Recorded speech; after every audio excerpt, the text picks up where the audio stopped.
하나님의 은혜가 여러분들 가운데 함께 하시기를 주님의 이름으로 축원합니다. 오늘 우리가 가장 중심에 두고 생각해야 될 것이 이겁니다. 우리 8절 말씀 한번 보시죠. 8절 같이 읽어봅니다. 바울이 변명하여 이르되 유대인의 율법이나 성전이나 가이사에게나 내가 도무지 죄를 범하지 아니하였노라 하니. 아멘. 여러분, 바울이 지금 중심에 있는데 바울은 여기 세 가지 이야기를 하고 있습니다. 유대인의 율법, 또 하나는 성전, 또 하나는 가이사. 그러니까 사도 바울은 바리새인이었습니다. 바리새파 사람이었는데 율법에 철저한 사람이었어요. 그리고 지금도 사도 바울은 율법을 범한 일이 없어요. 여전히 그리스도인이었지만 여전히 그는 율법을 철저하게 지키면서 복음을 전하고 있어요. 왜냐하면 예수님이 그저 율법과 전혀 상관없는 분이 아니라 구약시대에 예언되어 있던 그 메시아가 바로 예수 그리스도라는 거예요. 그러면 구약에 있는 말씀들을 폐하는 게 아니라 완성자거든요. 이해가 되시죠? 구약의 율법을 폐하는 게 아니라 예수의 오심은 구약의 말씀을 완성하기 위해서 오셨기 때문에 사도 바울의 입장에서 보면 예수를 따르는 것은 율법의 완성인 거예요. 그러니까 율법을 범하고 율법의 규정들을 어긴 것이 아니라 율법을 철저하게 지킨다고 볼 수 있지. 또 하나는 유대인들이 계속해서 이제 율법에 대해서도 할 말이 없으니까 성전에서 이방인들을 끌어들였다라고 얘기하는데 사도 바울은 절대 이방인들을 성전에 끌어들인 일이 없거든요. 예루살렘에서 체포될 때에도 사실 사람들이 드로비모라고 하는 헬라 사람과 거리에서 함께 있었던 것을 본 것뿐이지 그 장면을 그들의 이미지 속에 그대로 성전에 옮겨 놓고 이야기하는 거예요. 그러니까 사실 전혀 이방인을 데리고 간 적이 없는데 시장에서 거리에서 한번 봤던 그 모습 그대로 성전에 있었다 이렇게 확정 지어놓고 사람들을 선동했던 거지요. 그래서 사도 바울은 거룩한 성전을 전혀 범한 적이 없고 또 한 가지 가이사는 로마 법을 얘기합니다. 지금 로마의 지배를 받고 있는데 로마 법을 어디에서도 어긴 적이 없다. 자, 우리 그리스도인들은요 이와 같아야 됩니다. 우리 그리스도인들은 세상에서든 또 교회 안에서든 하나님 앞에서든 사람들 앞에서든 꺼림이 없어야 돼요. 정직하고요 바르게 가야 합니다. 불법을 행하면서 사람들에게 복음을 전할 수는 없어요. 여러분, 세상 법도 마찬가지입니다. 세상에 악법이 있어서 그 악법이 사람들의 인권과 사람들을 고통에 몰아넣는 그런 법이라고 한다면 그 법 자체에 저항을 해야지 그 불법적인 상황들, 그러니까 모든 사람들이 지켜야 되는 그런 상황, 거기에서 그리스도인들이 법을 어겨가면서 유익을 취하거나 어떤 도구로, 예를 들면 이런 거지요. 홍길동이나 또는 로빈훗이나 이런 사람들, 불의한 사회에 여기 악한 사람들을 도둑질해서 그걸 가지고 선한 사람들에게 나눠준다. 여러분, 그것도 불법입니다.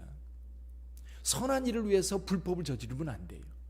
오히려 여러분, 선한 일을 위해서는 그래서 법을 잘 지켜가야 되는 거예요. 근데 문제는 우리가 사는 상황이, 우리가 사는 주변 상황이 결코 이렇게 정직하게 살고 그리고 율법을 잘 지켜 살아가는 사람들 편이 아니라는 거예요. 지금 여기 바울이 예루살렘에 체포되어서 벨릭스라고 하는 총독이 있을 때 가이사랴에 구류되었습니다. 벨릭스는 재판장이거든요. 그러면 누군가가 고발을 했으면 이 사건을 종결지어야 돼요.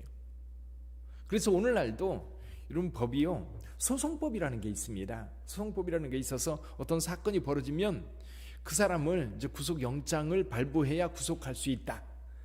그냥 임의로 구속할 수는 없는 거예요. 현장범인 경우는 또 잠깐 구속해 놓을 수 있지만 어느 시점이 되면 풀어줘야 돼요. 그 전에 증거를 잡아서 이제 영장을 발부받아서 또 수사하는 기간 동안 어느 정도의 기간 동안 그 사건이 마무리가 돼야 됩니다. 그리고 재판으로 넘겨야 여전히 구속된 상태에서 재판을 할 수 있거든요. 이런 과정들이 있어요. 여러분, 이걸 안 지키면 불법입니다. 안 지키면 여러분 재판의 결과가 나와도 무효가 돼버려요. 그래서 요즘에 이런 거 있잖아요. 현장범이 체포되었어도 현장에서 이 체포하는 경찰관이 무슨 고지를 합니다. 당신은 변호사 선임할 권한이 있고 묵비권을 행사할 권한이 있고, 근데 그걸 고지 안 하면요 나중에 재판할 때 굉장히 불리해집니다. 그러니까 이 벨릭스는 2년 동안 사도 바울을 구류해 놔요. 이유가 뭐예요? 혹시 바울에게 돈을 받을까 하여서. 이게 불법적 상황이잖아요. 재판장이면 공정하게 법대로 재판을 해야 되는데 그러지 않고 미뤄두는 거예요. 또 이제 벨릭스가 이제 그 총독의 임무를 끝내고 떠나고 베스도라고 하는 총독이 다시 부임을 했어요. 그런데 베스도도 여기 보세요. 자, 부임하자마자 예루살렘에 올라갑니다. 그리고 대제사장들과 예루살렘의 지도자들을 만나고 그들의 마음을 사리고 이제 그들과 대화를 하는 중에 그들이 바울에 대해서 고소를 합니다. 그러면서 그를 예루살렘으로 데리고 와서 여기서 재판을 해라, 그렇게 얘기를 하는데 그 이유는 재판을 위한 것이 아니라 호소하는 도중에 그를 죽이고자 하는 계획이 있었다는 거예요. 지금 현재 베스도는 예루살렘에서 대제사장들을 만나고 있고 바울은 가이사랴에 있습니다. 베스도가 이제 가이사랴로 가면 그때 같이 가서 일단 재판을 하자. 근데 여기 재미있는 사건이 있어요. 그게 뭐냐면 6절 한번 보세요. 6절 같이 읽어봅니다. 베스도가 그들 가운데 8일 혹은 10일을 지낸 후 가이사랴로 내려가서 이튿날 재판 자리에 앉고 바울을 데려오라 명하니. 그러니까 지금 유대인들의 요구에 즉각 답하고 있어요. 내려오자마자 그 이튿날 재판을 열어서 바울을 데려오라고 말하고 있는데, 문제는 뭐냐면 이들이 유대인의, 여기 베스도가 유대인들의 마음을 사려고, 9절 한번 보시죠. 9절 같이 읽어봅니다. 베스도가 유대인의 마음을 얻고자 하여 바울더러 묻되 내가 예루살렘에 올라가서 이 사건에 대하여 내 앞에서 신문을 받으려느냐. 그러니까 베스도도요 지금 바울 재판하는데 재판 기준이 뭐예요? 법입니까? 법이 아니에요. 이미 법은 베스도에게도 벨릭스에게도 이 총독들에게 법이라고 하는 것은 별 관심사가 아니에요. 그러니까 지금 베스도도 온 지 얼마 안 돼서 민심을 좀 잘 다스려야 되는데 유대인들의 관심을 사려고 바울을 멋대로 처리하려고 하는 거예요. 지금 재판장 열었으면 여기서 증거 되지 못하면 증거 불충분으로 석방해야 되는 거예요. 증거가 없으니까 당연히 석방을 해야 되는데 벨릭스도 베스도도 바로 석방하지 않아요. 불법적 상황에서 정의를 지켜가야 되고 법을 지켜야 될 사람들이 지금 그러지 않고 있어요. 어쩌면 오늘 우리 사회도 이런 일들이 부지기하게 무수히 일어나고 있어요. 여러분, 세상이요 아무리 불법적인 상황이라 할지라도 우리가 거기에 부안해동하면 안 돼요. 그리스도인들은 세상은 불의한 사회예요. 하나님이 없기 때문에 그럴 수밖에 없어요. 그러나 우리 믿음의 사람들은 세상이 어떠하든지 간에 하나님의 말씀을 지켜가고 하나님의 의 가운데 있어야 되는 줄 믿습니다. 저는 오늘 본문의 말씀을 통해서 바울이 참 외로웠겠다. 어디에도 여러분 변명한다는 얘기를 수없이 했어요. 베드로가, 바울이 유대인들에게도 제사장들에게도 벨릭스 총독에게도 여기 베스도 총독에게도 여기 26장으로 넘어가면 아그리빠 왕 앞에서도 무수히 간증하고 증거하고 변명하고 하지만 아무도 귀를 기울여 듣지 않아요. 근데 누가 들어요? 우리 하나님께서 듣고 계신 줄 믿습니다. 바울은 사명이 있어요. 지금 이런 상황이지만 하나님께서 그를 로마로 보내려고 지금 준비하고 계신 거예요.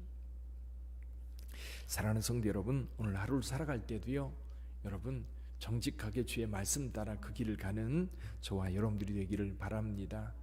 그러다 보니 세상이 불의한 것에 막 속상하고요, 화나고요, 울분이 치솟고요, 그냥 분이 나고요, 그럴 때가 참 많아요. 그러나 잘 다스리세요. 여러분 화병 걸려요. 이런 세상, 불의한 세상을 보면 그리스도인들이 화병에 걸려요. 그러니까 세상 그런 일을 하세요. 그러나 교회는, 그러나 그리스도인들은 하나님 앞에서 올곧게 가야 할 길을 가야 되는 줄 믿습니다.